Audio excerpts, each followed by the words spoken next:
Bienvenue sur Africa 24 dans cette nouvelle édition du QG News. Voici les titres de l'actualité en Guinée-Bissau. La nomination d'Umaro Sissoco Embalo au poste de Premier ministre est loin de faire l'unanimité, notamment au sein du PAIGC, le parti au pouvoir. Une contestation qui risque de compliquer la formation d'un gouvernement attendu dans les prochains jours. Organisation et sécurisation du transport routier, un défi dans bon nombre de pays du continent. C'est le cas notamment en Afrique de l'Ouest. La Coupe d'Afrique des Nations de football féminin se poursuit au Cameroun. Belle performance du Nigeria ce dimanche. Le pays a pris la tête du groupe B à l'issue de cette deuxième journée de la compétition.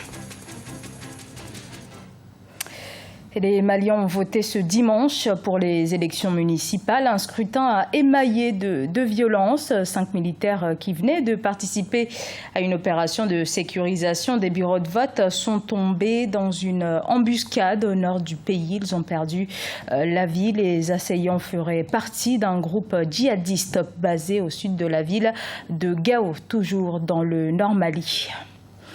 La désignation d'un nouveau Premier ministre devait pourtant mettre fin à l'impasse politique dont est confrontée la Guinée-Bissau depuis un an.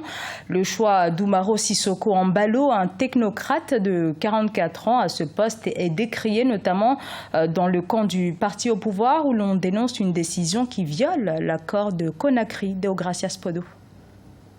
Nommé vendredi 19 novembre 2016 au poste de Premier ministre, Umaro Sissoco Embalo ne fait pas l'unanimité en Guinée-Bissau. Les avis sont partagés. Au lendemain de cette nomination, le Parti africain pour l'indépendance de la Guinée-Bissau et du Cap-Vert, PAIGC, actuellement au pouvoir, a rejeté ce choix du chef de l'État alors que le président de l'Assemblée nationale, lui, a manifesté son soutien à la décision. Âgé de 44 ans, Umaro Sissoco Embalo est peu connu de la sphère politique bissau-guinéenne. Il est le 4e chef de gouvernement désigné par le président José Mario Vaz en l'espace de 2 ans. Il y a beaucoup de noms qui circulent en ce qui concerne la personnalité, en tout cas en ce qui concerne la personne qui devrait être nommée, bien entendu, Premier ministre. Le PAIGC se démarque de la décision du président de la République de nommer Umaro Sissoco Embalo au poste de Premier ministre, accuse M. Vaz d'avoir ainsi rendu nul et non advenu l'accord de Conakry, reprochant d'avoir un peu réuni tous les efforts et sacrifices consentis par les différents acteurs politiques. La Guinée-Bissau traverse une crise politique depuis la destitution en août 2015 par le président Vaz de son Premier ministre Domingos Simões Pereira, chef du Parti africain pour l'indépendance de la Guinée-Bissau et du Cap-Vert. Depuis, le torchon brûle entre les deux hommes. Selon les cadres du parti, la Constitution ne confère pas au chef de l'État le droit de nommer un Premier ministre. Ce choix revient au parti majoritaire. Or, le PAIGC ayant perdu sa majorité absolue de 57 sièges sur 102 à la suite de la fronde de 15 députés, le président Vaz s'est appuyé sur une majorité alternative constituée de 41 députés de l'opposition et des 15 frondeurs. Il ressort de l'analyse des 43 ans d'indépendance, en tout cas de la Guinée-Bissau, qu'aucun chef d'État élu n'a pu achever un seul mandat et qu'aucun gouvernement n'a pu conduire son programme sur un mandat. Et donc, il faut engager la réforme de la Constitution, des lois électorales, de la charte des partis. Et il s'agira à ce niveau de redéfinir un peu le rôle de l'exécutif. Et cette manifestation aujourd'hui des citoyens bissau-guinéens qui exige le départ du président actuel. Et l'autre chose aussi est l'organisation des élections anticipées. L'accord de Conakry signé en octobre 2016 n'a pas réglé le point du choix du Premier ministre en Guinée-Bissau. Il a par contre été proposé en principe de procédure consensuelle pour choisir une personnalité ayant la confiance du président. Celui-ci devrait rester en place jusqu'aux élections législatives de 2018. Pas sûr que la tension retombe aujourd'hui avec la contestation du parti au pouvoir. Le président José Mario Vaz et son nouveau chef du gouvernement auront fort à faire. En dépit d'une augmentation soutenue du fret routier, le secteur peine à s'organiser en Afrique, notamment en Afrique de l'Ouest, en cause des infrastructures et des circuits logistiques rudimentaires. À cela s'ajoute l'insécurité. Reportage Sadou Alizé Mouktar, correspondant au Niger. Le secteur des transports dans la sous-région ouest-africaine confronté à une multitude d'entraves qui ont un impact négatif pour la compétitivité des économies des États membres de l'espace UEMOA. Parmi ces obstacles, les contrôles excessifs et onéreux, sans oublier les lenteurs administratives au niveau des postes de contrôle. Un défi que les 8 États membres de l'Union veulent relever.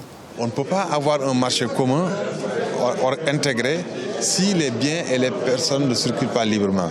Il y a encore des entraves qui subsistent. Ces entraves qui sont liées à des contrôles nombreux, intempestifs, à des prélèvements parfois illicites, etc., etc. Mais c'est aussi lié au fait que la situation sécuritaire dans laquelle nous vivons aujourd'hui nécessite certainement pour les États d'augmenter le nombre de contrôles. La recrudescence de l'insécurité dans les zones transfrontalières entraîne le renforcement des contrôles. En conclave à Niamey, les représentants des 8 États de l'espace UEMOA décident de faire l'état de la mise en œuvre en matière de facilitation des transports et du transit routier inter-États. Aujourd'hui, tout le problème qu'il y a, c'est le problème de caution nationale, de caution de garantie. Et cette question est d'actualité maintenant. Et tous les États de la sous-région doivent être interconnectés pour assurer le trafic régulier sur nos corridors. L'intégration repose sur les infrastructures et les services de transport qui soutiennent les mouvements des personnes et des biens à travers les frontières. Ainsi, l'Union a adopté une série de réformes dont la construction des postes de contrôle juxtaposés et l'harmonisation des procédures et normes de contrôle afin d'améliorer la libre circulation des personnes et des biens. En Côte d'Ivoire, le fonds Gari, fonds de garantie des investissements privés en Afrique de l'Ouest, entend lever 300 milliards de francs CFA pour aider les petites et moyennes entreprises. Ces sociétés obtiennent en effet difficilement des prêts bancaires. Ibrahima Dioumaba.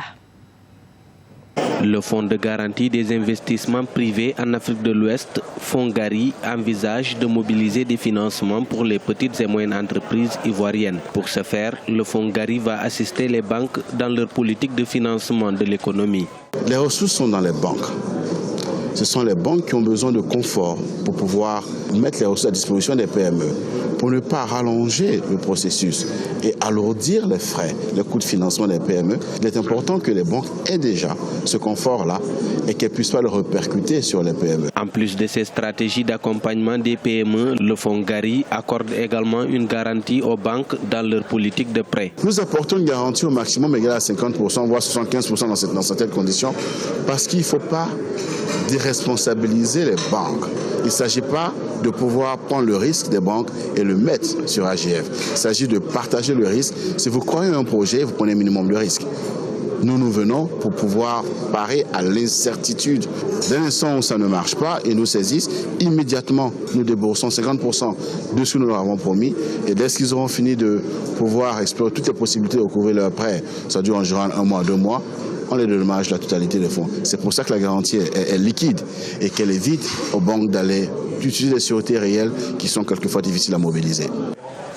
Les besoins de financement des PME à travers l'Afrique sont estimés par les experts de la finance à plus de 90 000 milliards de francs CFA. Le Fonds Gari est disposé à mobiliser entre 30 et 300 milliards de francs CFA pour le financement des PME ivoiriennes.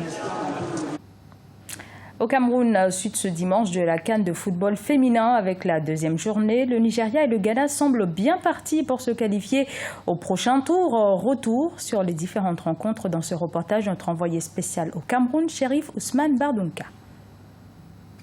Les équipes de la poule B ont joué le premier match de la compétition ce 20 novembre 2016 au stade de Limbe. Première rencontre, le match Nigeria-Mali. Tenant du titre, le Nigeria est entré dans la CAN féminine 2016, tambour battant en humiliant le Mali 6-0.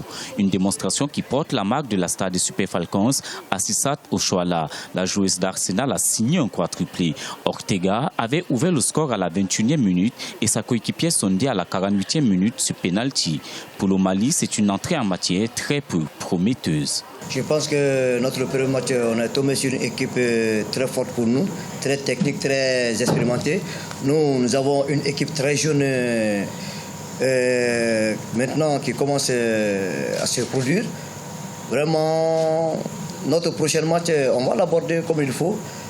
On est venu un peu tard aussi, donc je pense que les joueurs ont tenu pendant quelques 20 minutes, en tout 20-25 minutes. Deuxième affiche de cette journée du 20 novembre 2016, la rencontre Kenya-Ghana. Pour leur première apparition à la CAN féminine, les Kenyans ont failli surprendre le Ghana, mais elles ont finalement subi le réveil de l'équipe adverse pour s'incliner 3-1. Un match au cours duquel elles n'ont pas démérité. Mes joueuses n'ont pas manqué de concentration.